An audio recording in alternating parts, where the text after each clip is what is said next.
জায়গা সরকারি, কোনো আবাদ হয় না, কিচ্ছু হয় না।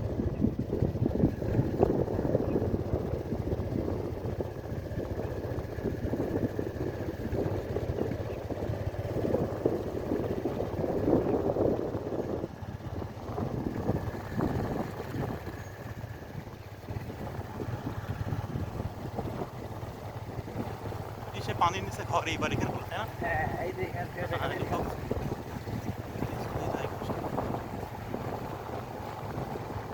এই যে পানি এখানে দেখেন ড্রাম দিয়ে, কারণ কি বলতো, মানে স্রোতে কি করে ওঠে নাকি? হ্যাঁ এই যে পানি যে ড্রাম দিছে না, ড্রাম যারা একটাই কারণে যে পানি, এই পানি কিন্তু নদীর পানি ভাই। হ্যাঁ হ্যাঁ, ওই পানি বাই করে ওই বাই করেছে না? নদীর পানি ওই যে ওই জায়গায় ট্যাগ, ওইদিকে ট্যাগ, ওইটি এই জন্যই তো এই নাম দিয়েছে ট্যাগ।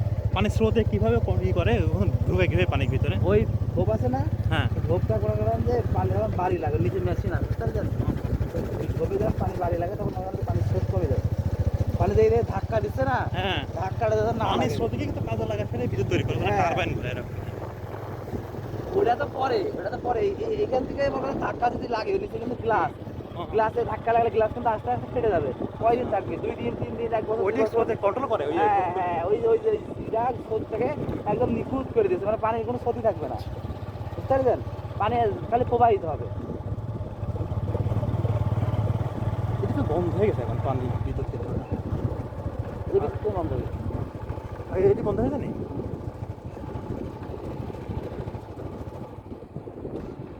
দেখেন আমি এখানে প্রথম আসলাম এই রোদ পড়েছে, ধান খেলে না তো নিয়ে আসলাম, আমি তো প্রতি আপনার বললে পারতাম লাইনে আসা লাগবে না।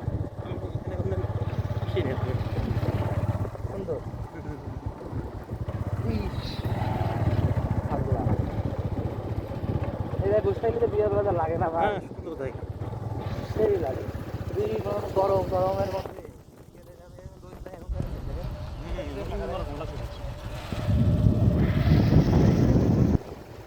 আরো ভালো এই ক্যামেরা হয়, এদিকেও কিন্তু পারবে না। আকাশ মনে হচ্ছে অন্যরকম।